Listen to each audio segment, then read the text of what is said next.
TV7 Israel News is made possible thanks to your generous donations. Shalom, good evening. This is TV7 Israel News broadcast to you from Jerusalem.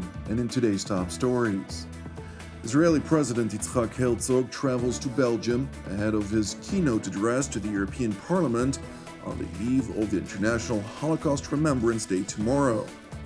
Israeli Prime Minister Benjamin Netanyahu reassures King Abdullah II of Jordan that he is committed to maintaining the status quo on the Temple Mount and the holy places in Jerusalem. The United States is stepping up its efforts to enforce its sanctions regime against Iran as the Islamic Republic reportedly manages to substantively enhance its oil exports to China, among others. Israeli President Isaac Herzog left early this morning to the Belgian capital of Brussels, where he is scheduled to hold the keynote address to the European Union's Parliament tomorrow, the eve of the International Holocaust Remembrance Day. Speaking ahead of his departure, President Herzog highlighted his sincere excitement to convey the message of the nation-state of the Jewish people to the Parliament of most European nations. יום השואה הבינלאומי נקבע על פי החלטת עצרת האומות המאוחדות ב-2005 בעקבות מהלך שיזמה ממשלת ישראל ומשרד החוץ בראשותו של שר החוץ דאז סילבן שלום. אחד האירועים המרכזיים ביום השואה הבינלאומי הוא התכנסות של הפרלמנט האירופי שמייצג את כל עמי אירופה ולהביא דברה של מדינת ישראל, מדינת הלאום של העם היהודית, דמוקרטית, חזקה, פותחת ומושיטה ידה לשלום. ואספר את סיפורם של נספי השואה ושל שורדי השואה, ואתרגש כשאחשוב שלפני 80 שנה לא ניתן היה לדמיין שיעמוד ראש מדינת העם היהודי לפני הפרלמנט האירופי ויציין את האירוע הנורא ביותר בתולדות האנושות.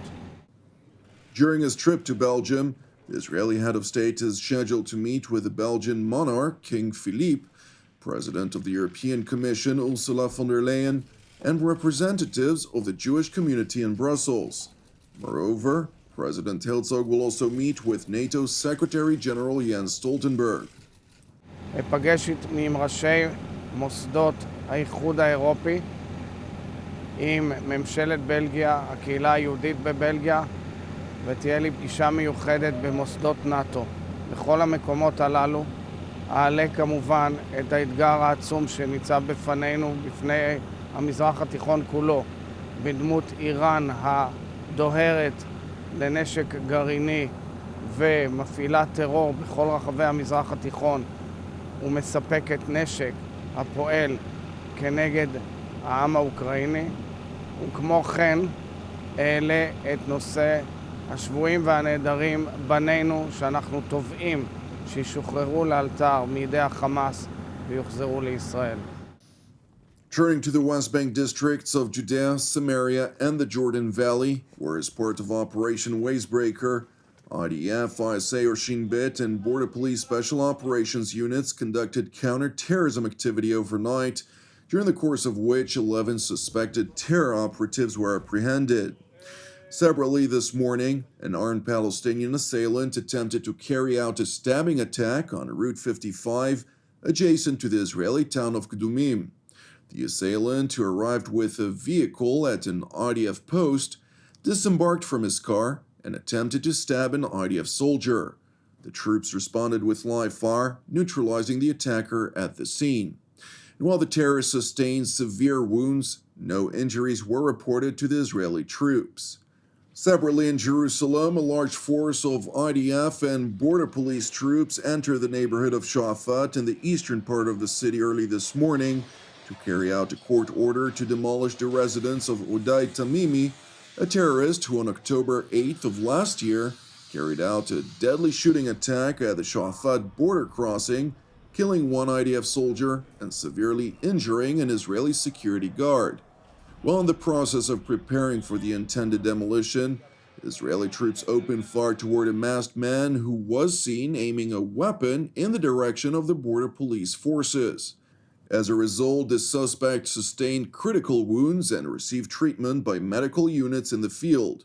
Nevertheless, the suspect reportedly succumbed to his wounds. Meanwhile, in Israel's eastern neighbor, King Abdullah II of the Hashemite Kingdom hosted Israeli Prime Minister Benjamin Netanyahu for a one-day visit in the Jordanian capital Amman yesterday, during which the two leaders discussed a long list of bilateral and regional issues, with chief focus on joint strategic cooperation, security, and economy, which the Prime Minister's office in Jerusalem highlighted contributes to regional security. And while the Israeli statement highlighted a meaningful relationship of friendship and cooperation of years between Israel and the Jordanian kingdom, the Hashemite royal court statement stressed King Abdullah's emphasis on the importance of respecting the historical and legal status quo in the Al-Aqsa Mosque Al-Haram al-Sharif, which is the Islamic term for the Temple Mount. Moreover, the king also stressed the need to maintain calm and seize all acts of violence in order to pave the way for a political horizon for the peace process, calling for an end to any measures that could undermine peace prospects.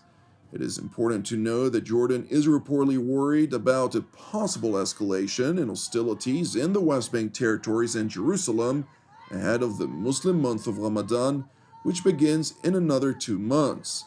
Those concerns were also raised in the meeting between the king and the Israeli premier. In response, Netanyahu reportedly told Abdullah II that he is committed to maintaining the status quo on the Temple Mount and the holy places.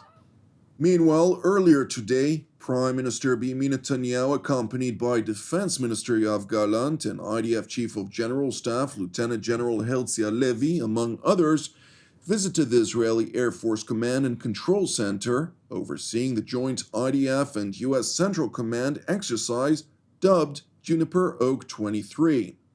Following a briefing, which the Israeli leader and Jerusalem's top defense official received, Netanyahu proclaimed that the exercise expresses the indisputable strategic partnership between Israel and the United States and is yet another step in building Israeli military power. And while Netanyahu further asserted that Israel will always defend itself by its own power, he also underscored that Israel, of course, welcomes the intensified cooperation with its greatest ally, the United States of America. Meanwhile, in the Iranian capital Tehran, Russia's parliament speaker Vyacheslav Volodin concluded an official visit, which included a meeting with Iranian President Ibrahim Raisi and Iranian Parliament Speaker Mohammad Bakir Kalibaf. The latter meeting was set to focus on deepening cooperation between Moscow and Tehran, both of which are faced with growing economic hardships over Western sanctions spearheaded by the United States. مهمترین تهدید امروز و فشاری که هست تحریم‌های ظالمانه آمریکاست که هم فدراسیون روسیه رو تحریم کردن، هم ایران رو، هم بعضی از کشورهای دیگر رو. Санкции, объявленные Соединенными Штатами Америки и их сателлитами нашим странам, только сплачивают Россию и Иран. Мы понимаем, что нам надо вместе противостоять им. Когда речь идет о развитии сотрудничества и отношений, считаем правильно это делать на принципах взаимного уважения. It is worth highlighting that while the Islamic Republic of Iran has successfully managed to circumvent many U.S. sanctions related to export of oil, with reports indicating a rise of 35% in oil exports in 2022 alone, Washington is evidently increasing pressure on Beijing, Tehran's main client, to seize imports of Iranian oil. The U.S. State Department Special Envoy for Iran, Rob Malley, asserted on Monday in an interview to Bloomberg Television that talks to dissuade Beijing from purchases of Iranian oil are going to be intensified. In tandem, the United States is also increasing pressure to stem the flow of U.S. dollars into Iran, whose currency has lost roughly 30% of its value since nationwide protests erupted following the murder of the 22-year-old Kurdish Iranian woman Masha Amini on September 16th. Under reported threat of sanctions, Iraqi Prime Minister Mohammed Shia al-Sudani deployed his US-trained elite counterterrorism forces to crack down on currency traders doing business with the Islamic Republic of Iran. الدول المجاورة لنا كلها تسحب دولار وعملتها ضعيفة، فصار ضغط كلش قوي علينا. بالعكس انه بيزيد الطين بله، يعني لانه هاي سوق مفتوح، احنا النظام الاقتصادي مالتنا عرض وطلب. It is important to know that while the Iraqi Prime Minister is reliant on Washington's continued goodwill to ensure that his country's oil revenues and finances do not face U.S. sanctions over doing business related to Iran, Premier al-Sudani effectively came to power with the support of the powerful Iranian proxies of the Popular Mobilization Forces, and therefore he cannot afford to alienate Tehran if he would like to remain in power. Thank you for watching TV7 Israel News. It is essential for us to highlight that TV7 Israel is a donation-based ministry. Therefore, if you're blessed by our productions, please consider making a financial contribution that in turn will enable us to sustain our ongoing operations here in Jerusalem. Additionally, I would like to encourage you, pray for our persecuted brothers and sisters worldwide, for the peace of Jerusalem and salvation of Israel. I'm Jonathan Essen wishing you an Erev Mevorach, and God willing, we'll see you again tomorrow at the same time.